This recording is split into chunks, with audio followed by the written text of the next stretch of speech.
Good morning, everyone. It's so good to be here with you. You look fantastic, and we're going to have a really insightful, engaging, and just fun conversation. How many of you have read The King of Soca? Any of you have read it?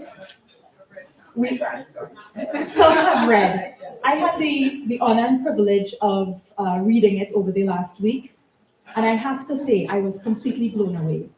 And I'm going to take the liberty of saying something that I didn't tell Lady I was going to say, which is that you would think that the hero of the book is the King of Soca.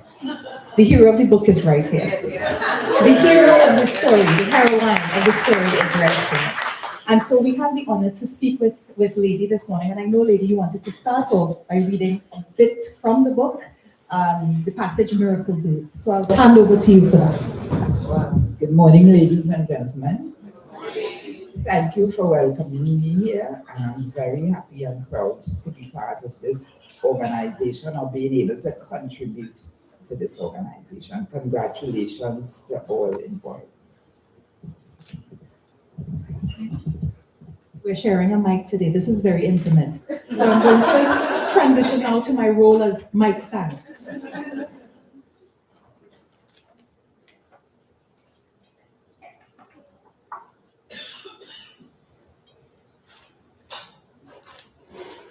It was Sunday, November 24th, 1974, at 10:30 a.m. in the morning, when Monty, my husband, rushed me to the hospital. I was in severe pain and hemorrhaging with my second pregnancy, but the baby was not expected until December 16th. We reached the hospital where the doctor checked for the fetal heartbeat, but none was to be found. The baby will be stillborn, he informed us. Later that afternoon, I received blood from Monty, and immediately I felt a tingling in my passage. But he said the baby is going to be stillborn. I asked the doctor, although the baby is dead, would I still experience this feeling, this tingling in my passage? Yes, he replied. I pleaded with him to cut me to take the baby, but he was adamant that it did not make sense. Can you imagine how I was feeling? All this while, my doctor sat there whistling, trying to make me feel comfortable. With no contractions and no pain, he urged me, let's go, we have to do this now. He implored for me to push. Come on, Montano, force, and I did. The baby's head came out, and then he continued to insist. Come, Montano, force as though you are constipated. I closed my eyes. With the greatest series of pushing, the baby eventually came out. But no crying was heard, no movement. After a few moments, the doctor started pumping mucus, pouring ice water over the baby's heart, administering oxygen, and slapping the infant. The baby made a faint cry. I remember the doctor saying, not good enough. He repeated the process. After the second set of slaps, the baby cried. I sighed with relief. The doctor then turned to me and whispered, you had a boy, and he will not be sick one day. Before Machel was rushed off to an incubator, I thought that this was it. But the action did not stop there. When my son was brought back to me later on, it was not my baby. Two boys were born at the same time, and their name tags were exchanged. Can you believe it? From that moment, I knew in my heart that Machel was destined for a purpose. Little did I know how great his journey would become. Machel Jesus Montano is definitely a gift.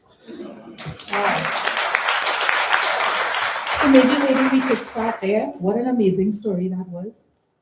When you think back to that day and that very harrowing experience that you had.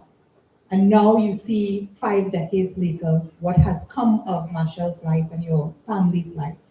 What do you think? How do you feel? How do I feel? This is 4 decades after. I'm very, very proud, as any mother would be, because I think it was not just happening by guess. We, Monty and I, made it impossible for our children to just exist. We made it important that we instill particular core values, and we also live those values by setting the example.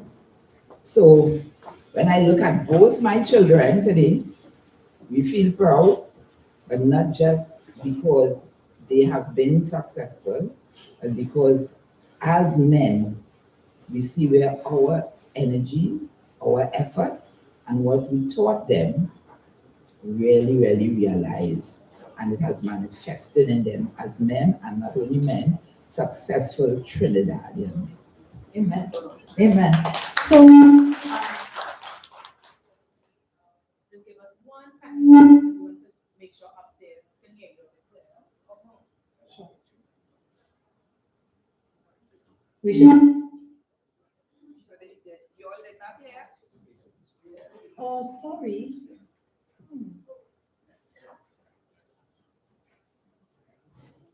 One more test. Test. Is this okay now? Better? Good, because we can't leave you out up there. But if I could ask you to expand a little bit more on those core values, because one of the things that you see in the book very clearly is that Machel's success and his brother's success is as a result of family. It was a family business from the very start, and it still is. So talk to me a little bit more about those core values. What were they, and how did you instill them? Okay, well, my both children were born in the 70s or the early 70s, and those of us who are Trinidadians would remember about Black Power. So Black Power was 1970. My first son was born in 72, and Machel was born in 74. Both Monty and I were educators, and we believed in Blackness. So we taught our children that you have to be proud of who you are. You have to work hard, because we have to work harder than most people. That we have to be honest, that education is important, that you have to be sharing, you have to be caring, you have to be cooperative, you have to collaborate, you have to love your own. And when I say love your own, you have to love those around you, you have to love and serve your country, and you have to make a difference. So we spent that time making sure that they did this. And as I said before, not only by teaching them or forcing them, but by living the examples, so that they saw Monty and I working hours, they saw us reading a lot, they saw us always involved in education, they saw us always mentoring or having people around us and teaching, sharing, collaborating. So in this way, they were able to, live what they saw, because children always follow examples. And one we had, for example, all the children in Separia, their home was at our house. And for some of you who will know somebody like Farmer Nappy grew up in our house. His mother died young, and we were in charge of him. So we taught him the same values. For example, he always said to me, Lady, he always telling me, tell me the truth. I cannot defend you if you don't tell me the truth. So every time he say he will come when he has something to confess, he say, Lady, you know, he always tell me to tell you the truth. So this was our main way of making sure that our children, both Marcus, Machel, and those in our charge, that we set the example and we taught them those core values that must be taught early. I was a guidance counselor, and people will bring their kids to me when they were 14 and 15 and say, well, I don't know what to do. it's too late by then because children personalities are formed from about 7. So you have to be insistent. Some children learn even earlier, but sometimes we wait until it's too late. Some people change, but generally you have to teach early. So that's what I'm very proud of, that we were able to get this and do this successfully with our kids and those who we were in charge of. And I think this is what I am most proud of over those 4 decades. I'm glad that you touched on some of your mothering, because this brunch is really about mentorship and motherhood. And there's a moment in the book that really stood out to me, and I'd like to read a little bit of it. It's when you are looking at a very young Machel performing at Madison Square Garden with the likes of Sparrow, Shadow, and Kitchener, and they are hoisting him on their shoulders. And you write, "That night at Madison Square Garden, I stood in awe and felt it in my soul. I couldn't explain, but I just knew that Machel was destined to be great."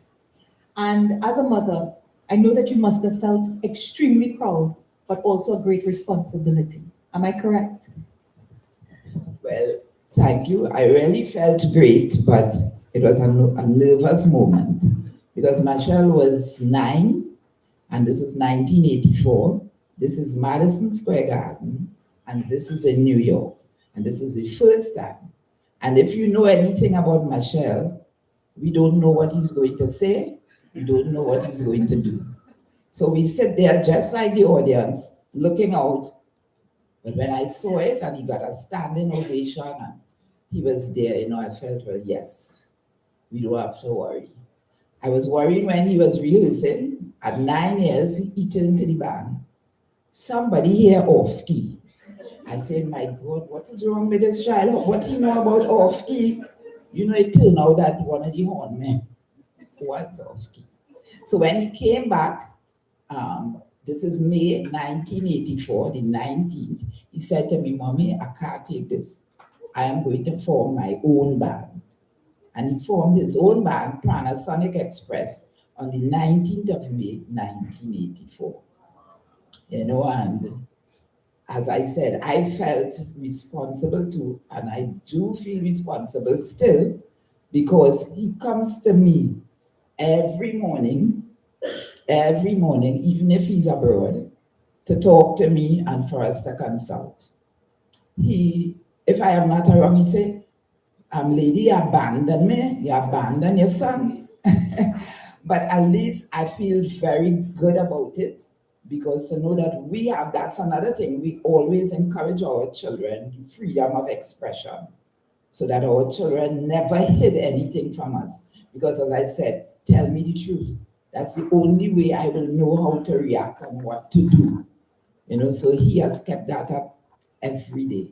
My biggest son, being the first, he was a little more independent, so that he'll only come to me if it's an emergency or something really, but he was always that one. But Machel, every morning, I have a chair in my bedroom, and he will come and, "Why you have the books here? Why you have these clothes? I come in." So I must have that chair clear, waiting for 6 o'clock, and then his wife will follow him and come down. And it is something that we do for all the years.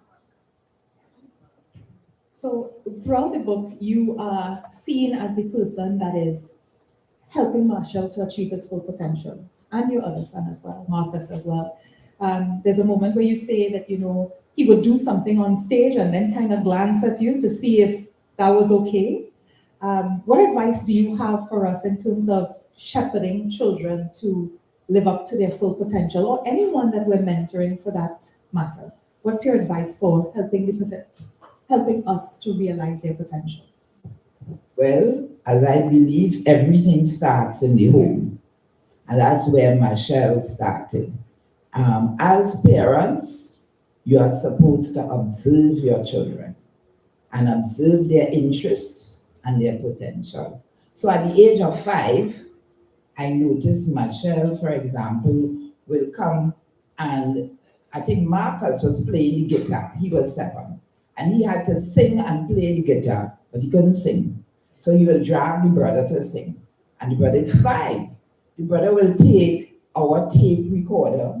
We had mics, and he will set it up. And I don't know, well, many of you all here might know about Auntie K, right? And he will set up Auntie K. He'll be Auntie K, he will be the singer, he will be the judge, and he will be the engineer.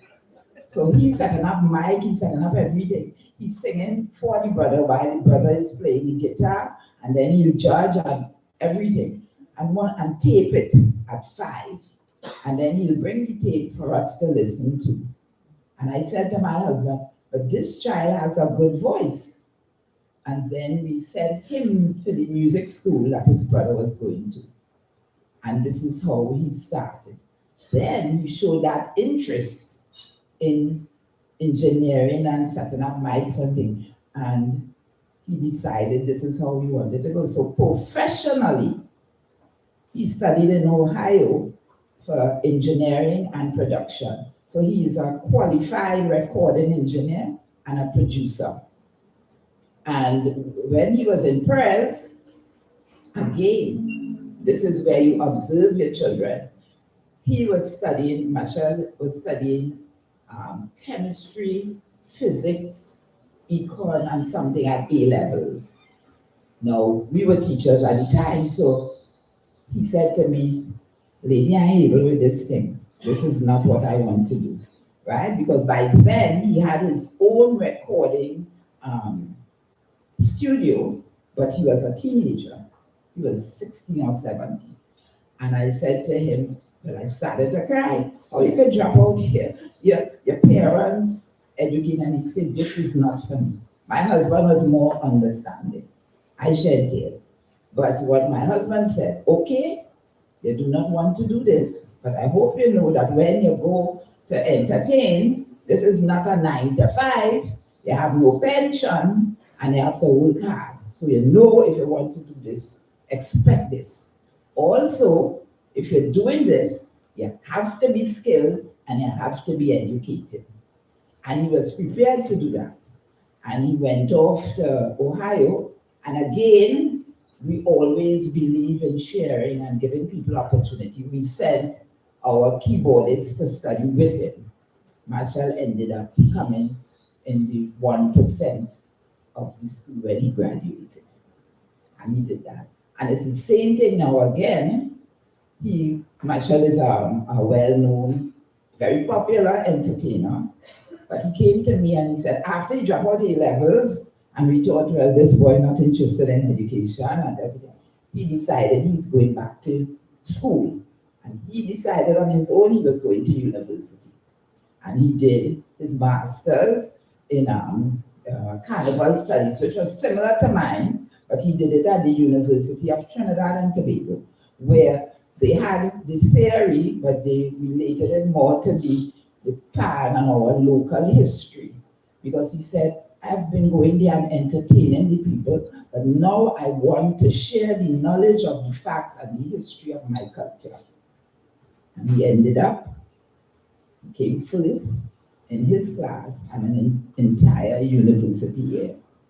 And he's on his way, he's going back now to freshen up his engineering skills. So that we are always there, and I am always there to support him. And again, this is one of the main reasons Machel is so successful. He has a very strong support system, not just with his blood family. Thank you. Not just with his blood family, but we have a team.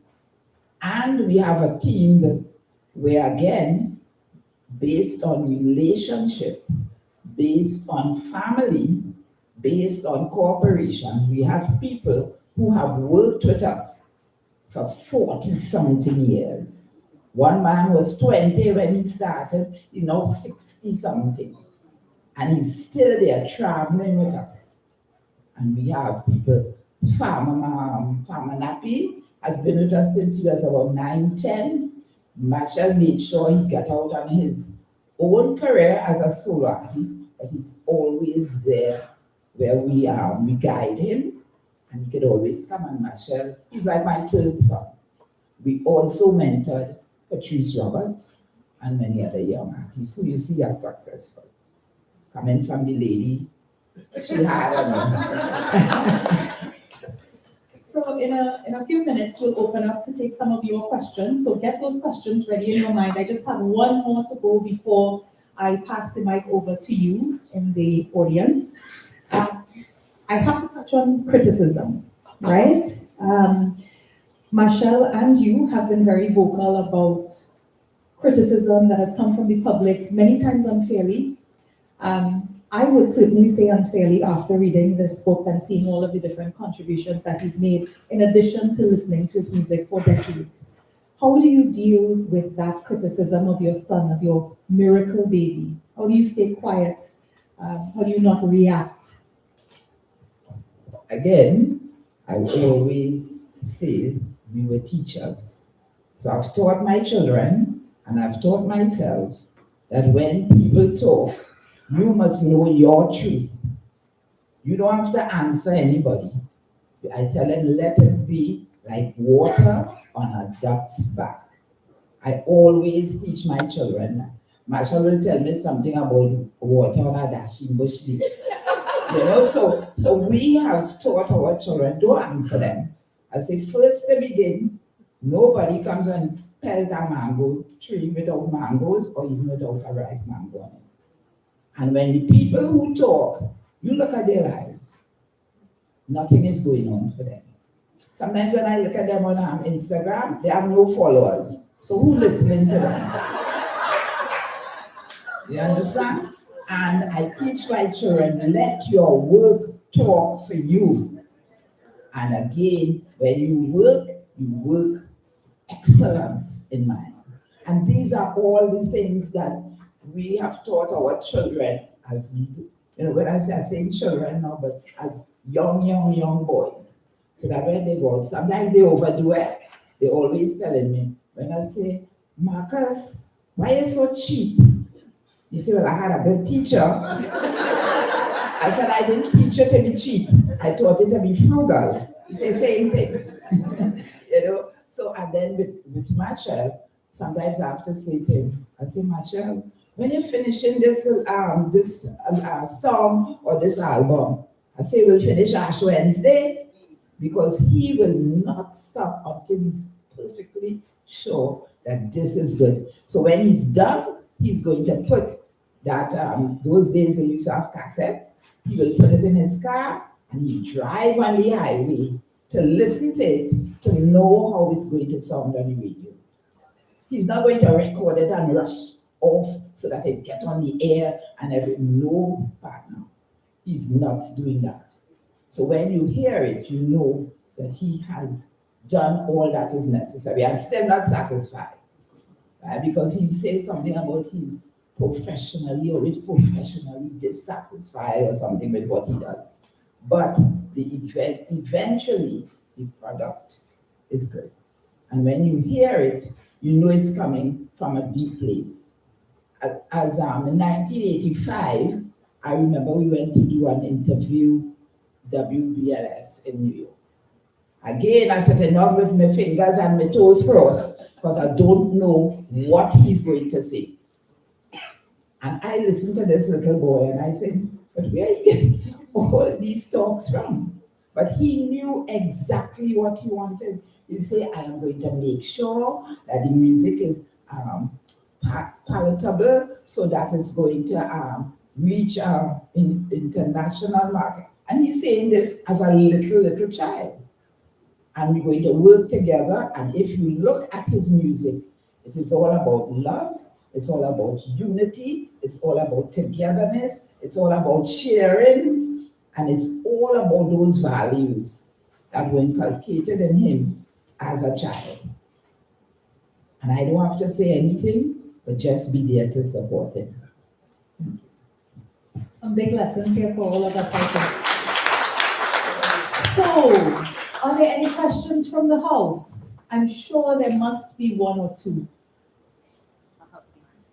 This is a safe space, and Lady has given us her time and her energy and her wisdom. Anything yet? because I could keep going for hours and hours. Lady, hold on. Hi. Okay. In the book, we said the first time you all traveled internationally to America, Canada, the difficulty of speaking in these spaces, which should have accommodation, and it was a negative impact. How did you motivate these young boys to stay positive and, show them what we are here for? Again, I always do things, both me and my husband, our own way. So one of the examples is Toronto. We went to Toronto from a very, very young age, Machel and Nappy and all these boys. And we didn't have the opportunity to have 10 rooms and everybody, a different room. And we had one room, one large room, had a bed and it had a couch. And we taught the children, okay, we're going to make this do. So Monty and I would sleep on the floor and we put the little boys on the bed and the couch and we tell them everything is going to be good. And we went out there, we always dress nice. If you look at Machel, we always uniform, there's always a theme or there's always something that when you look, you get that full picture. We dress up and we go and we mash them up. And we come back in our one little bedroom and we celebrate. And we have done this all the time. Now, everybody get in the room, everybody get in podium, they flying us in. Long time they had to come and stay in people's basement and all that. But the time has come where, because we were patient and because we did what we had to do and we did it well, and now we can ask for what we want, and we do not have to go and do 100 shows in one place to make the same money that Machel will make if you did one show. And when we go, we don't just go with our white towel and we wave it. We give the people their money's back. Is there another question in the room?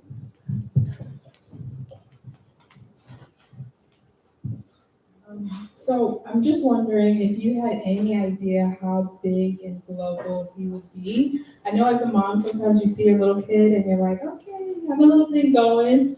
But I saw Machel at the Kennedy Center. And for me, that was such a surreal moment, like all these Trinities in the Kennedy Center representing. And that warmed my heart. As a Trini American, I was so excited. So any idea as a mom, just how you just help to cultivate that, and then just now, like looking at him now to see how big of a global sensation he's become.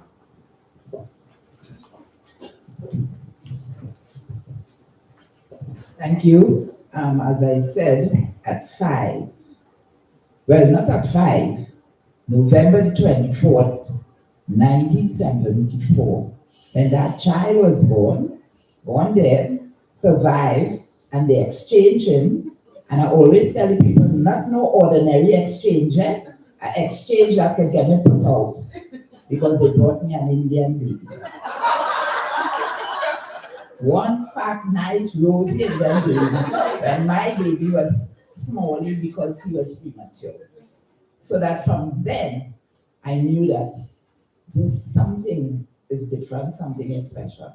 And then, when I looked at him, how he developed, I knew it was something natural, but then again, Machel's brain, he was a genius. And we as parents, we never had to teach him anything. And this is another way I knew he was going to be great. We will say, Machel, what's the first line in your song? Because he's not going to learn. He doesn't want us to teach him his song. And he will give us. And then when we go to the competition and we go to the show, he will sing everything, word for word, and he's 9 years of age. When he was 2 or even before 2, we lived in CaribNation, near the beach. We carried him to learn to swim. He cried, I don't want to swim, I don't want to swim. When he was 2 years, he walked in the water and he swam for himself. We bought them 2 bicycles, rally 2-wheel bicycles. I don't want to learn to ride. Marcus told me. Marcus had to tow him, you know what, tow him, let's put it in back and that. The next thing I look in through my window, he riding for himself. And this is how he does it all the time. The first time when he was about 11, people said to him, but you're a calypso singer, you're not a calypso, and you don't write your music, your songs. He got up one morning and he said, I wrote a song for myself. I never teach him nobody. You know, so therefore I knew he had something special. And again, he know what it is to work hard. His mother and father work hard, his big brother work hard. So he did this and it went on so until it is what it is today, you know. Thank you. Just checking again to see if there are any other questions in the room. Yes, I see a hand raised at the back. Hold on, guys, we're coming to you.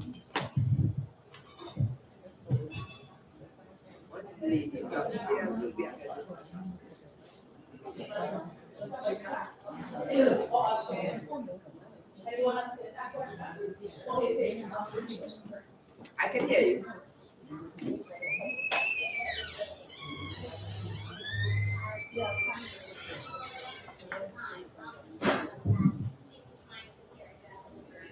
So the question is to Lady, how did you balance the fame? As the fame continued to increase and the fame continued to grow, and he's still a child, you still had to play the role of mom and guiding him as the fame grew. How did you balance that? That's a good one. Good. Thank you very much. People usually call me a momager, right? And I always tell them I'm not a momager. I'm a mother and I'm a manager. And I have been able to separate these two things. And I think it's because I was a guidance counselor. I knew how to empathize and not sympathize. So therefore, I knew how to be a mother and I knew how to be a manager. So therefore, I separated both so that I was able to continue to teach him to be humble and to be successful at the same time as a mother. And then as a manager, he was my boss. So therefore, I took my directions from him. And I was able all the time to know the difference. And the way I am, I just let things flow. And I'm also a hard worker. So it was just natural. And I think that after 40-something years now, I could relax and do what I have to do.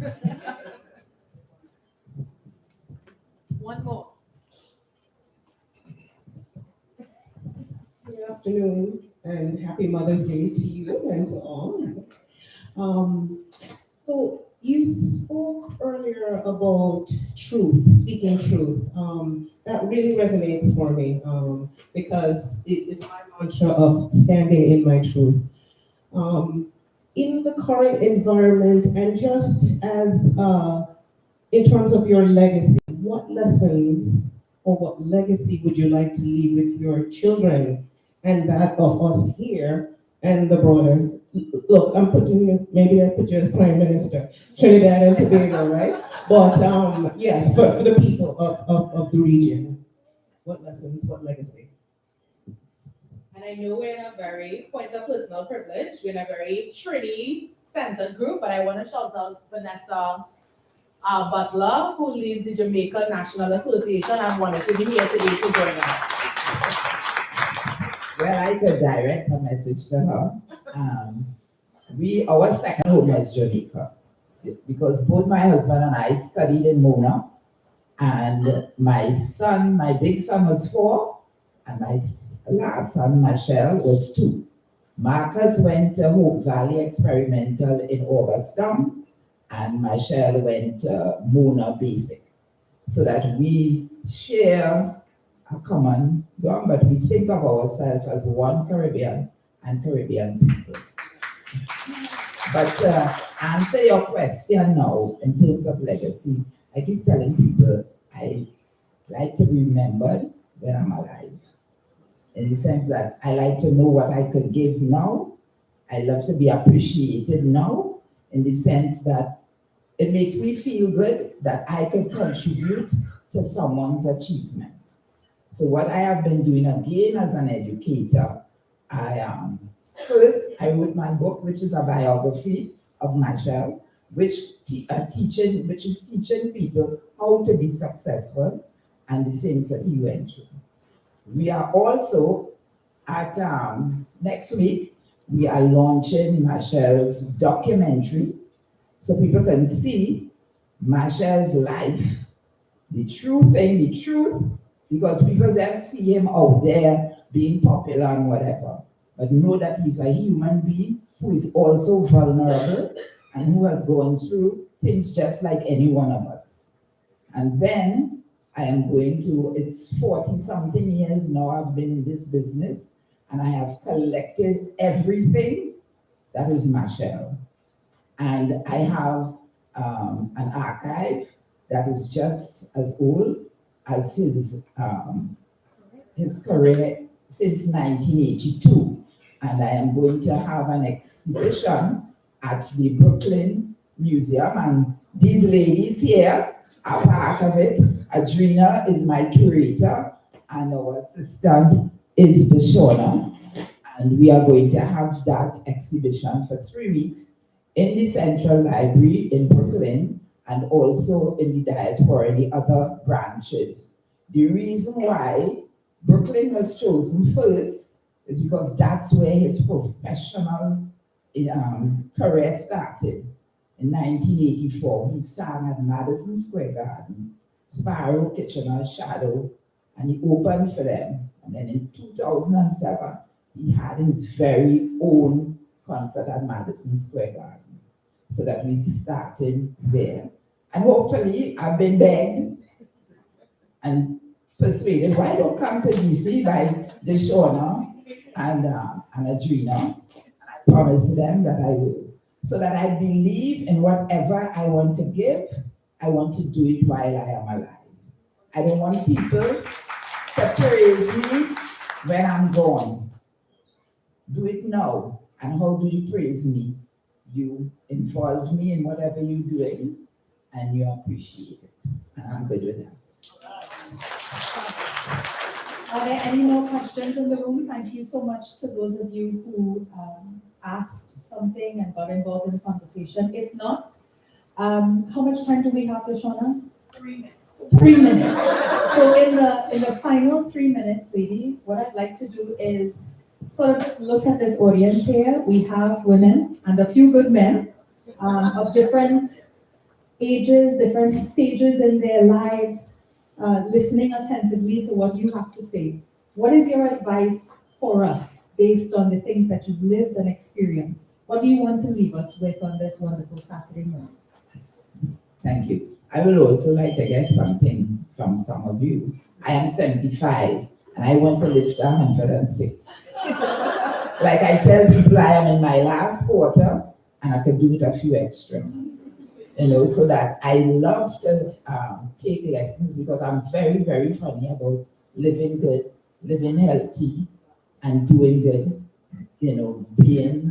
I don't like to be stressed, so I like to be calm. I tell people I could sleep under this table. I don't have to go anywhere. I love to be by myself, but yet I love to socialize. So I go out with my friends and party, and say, oh God, you have a hot foot. But I don't believe in sitting around because with less movement, you know what happens, right? But again, what can I leave with? I see faces here of people who I know are very successful, but it's to keep going, keep mentoring people for those who are that age, and also keep believing in yourself. Like I tell people, you don't have to tell me how I am, I know my strengths, I know my weaknesses. I told a lady here, some of you might be too small to hear, but I am happy the way I am. I never wore an ounce of makeup in my life because I said the word is makeup and I have nothing to make up for. I may not be the most beautiful, but this is how I was supposed to be. And this is how I am in life. I take everything easy. People say, oh, you're so... I was like this from small. I was a teacher from a little child. because I always believe that whatever I know, I must share. And I taught my children the same thing. And I just was natural. The other thing is, I want to leave with people. Your child don't have to be, and you don't have to have a mother and a father in a home, but a good mother is an asset. Because I lived with my mother and my grandmother, and not one day did I live with my father. And my mother had 2 girls, and we did very well. But she was a great mother, a seamstress, a simple woman. But I was surprised. I thought all mothers were like that. But I found out as a guidance officer, it's not like that. So that the best thing is, as a mother, you have to be a good mother. And when I say a good mother, I'm going, he's a good boy, but he's doing all kinds of things. No, you have to make sure that you support him and that you teach him the right values. And that you are there for him or her at whatever age. My children, one is 51 and one is 53, and I am always there. Sometimes their wives vex, because they always come in to me, but I'm thankful that they have 2 good wives. So at least I did a good job because I chose them for the sons, because they come. No, let me tell you, you feel this joke? Because my big son had 2 girls from his to choose. And he came and he took me out with one, and he took me out with the other. And then by the comments one made, I knew she can't fit in the Montano family. So one, the Montano family, very witty. So the same thing when I heckled Marcus about how he cheap and he this, she said to me, all they can talk about is money. I said, well, partner, you can't make because I make it. Right? And then the other girl, no, I knew that this was it. The same thing with Machel. And I always say, Machel may look flowery and thing, but I know he wanted a woman that is simple, laid back, and not all this materialistic. And they both got what they mother desired. All right. It seems like we're just getting started, but unfortunately, we've run out of time. And so I just want to say a big thank you. Please can we give a round of applause to Lady for the time, wisdom, honesty. This has been a fantastic conversation. And thank you to all of you for your questions. We wish you a very, very happy Mother's Day, and we thank you for being here. Lady, would you like to say anything to close? I would like to invite everyone to, although we are launching the documentary next week, from the May 29th, it is going to be available on Amazon and some other platforms. And I think that everybody should see it because you will really see who Machel Montano is. He's not only the Widener boy or monkey, or like people say, he had to deal with because he is, how he is with the work, so he doesn't make joke, even to me, right? People will say, but how he treating his mother? So when I was his manager, he was my boss. So if I didn't do something good, then he will come and say, well, lady, so. But when I am home, I am the boss. You understand? And this is how we were able to, to make it work. So I am, but so I say I'm happy for where I am at 75. And I hope, as he tell me, Lady, oh God, please be around for at least another 10 years now. He tell me that the other day. So, but I tell him, say, don't worry. I said, don't worry. Your kid will be here for about another 25 or 30. Thanks again, everyone. Have a good day. Round of applause for both Ms. Lady. So, in closing, I already said thank you at the beginning, and I hope you still feel that sense of gratitude as you are making your exit. This event would not be possible without the support of our sponsors, our partners, and like I said from the beginning of the event, the people that got up and said yes. I want to thank again the Trinidad and Tobago Working Women's Committee, Ms. Listra Hines, our founding board member, the curiosity old boys. I shouted out the few good men earlier, but he's now here, Mr. Kwesi, up at the top. CaribNation and their team for live streaming the conversation, which will be available on our social media platforms. So friends and family that missed it, tell them it's okay. You can catch Lady on the platforms, all of the social media. And to all of you for choosing Spot to be here today, to invest your time, your treasure, and your talent. I also cannot end without thanking Khadija Bishop, come up, Adrina Eiffel, our board of directors. She's there in the back, but I would like for her to come up. We are a small but a very mighty team. We want to encourage you to follow us on our social media platform. If today you feel inspired, I talked about our programs earlier on, to donate and give to the programs, but still collecting donations. Thank you for the ticket purchase, but it could be like you want to do something else and support our next cohort of mentors that are coming, please do so. I want to thank DJ Precious Lane, who's been saving the day for getting us what we need. And Precious Lane, mommy here to you all. So shout out to DJ Precious Lane, mommy, who's in the building. My mommy is here too, so I'm taking her on the mezzanine. We want to thank some of you who have met her and some of our amazing staff at our mission, the Embassy of Trinidad and Tobago. Some of you were glancing. I saw you all on the social media at the embassy a weekend or two ago at Passport DC. And we're grateful by the staff, even though they are dealing with us 24/7, that they are up on the mezzanine. Our head of chantry, Ms. Machel Griffin, is here. Her daughter is our special guest. And our mission staff, if you could just wave from up on the mezzanine. Nobody go ask them about your passport. They're not here today about passport, but they're here as our guests, and we thank you for their support.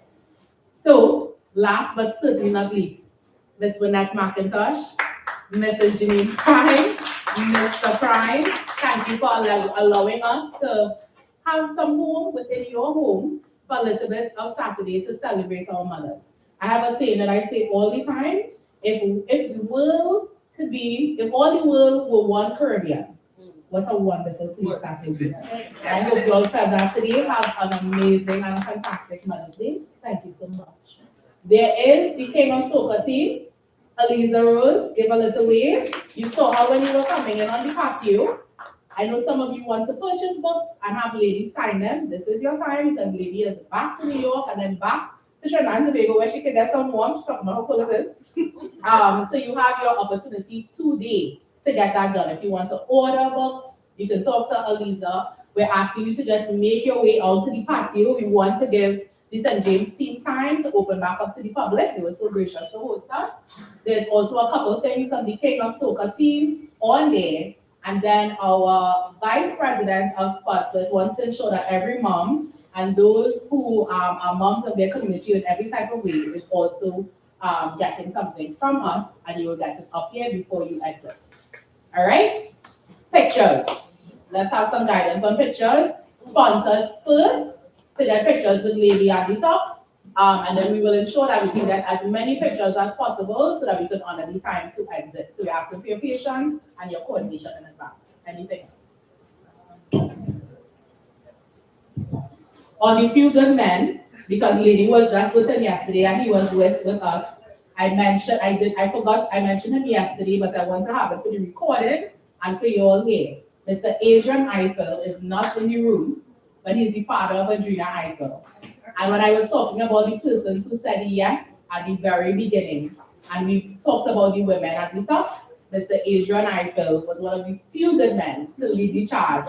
And he was with Lady yesterday. I'm able to meet him at the embassy. And while he's not in the room, I definitely want to say thank you. All right, Lady has one more thing, and then we close it up. That's it? Okay. I just wanted to say thank you again to the Spot, also to the embassy for having me yesterday, and then to all these beautiful women and the few good men. Thank you very much. It was a pleasure, and I look forward to coming again. I think we have one more thing, more surprises coming down. Okay, Miss Lara. So the Working Women's of Trinidad and Tobago to provide you a Mother's Day card and the signatures from most of everybody that's in here. And Okay. And can you say that again for those that missed it? Wow. So this is from the Working Women's of Trinidad and Tobago in Washington, D.C. And we're providing you a Happy Mother's Day card. And it has signatures from most of everybody that's in here. So we wanted to just give you that as a token from us.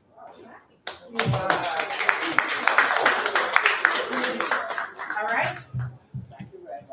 Thank you, Working Women. Okay, we're gonna have some music back, passing it back off to DJ Precious Lee, and then we will start the photo line just at the top sponsors first, and I will coordinate. Thank you so much and have a great rest of your Saturday and happy Mother's Day weekend.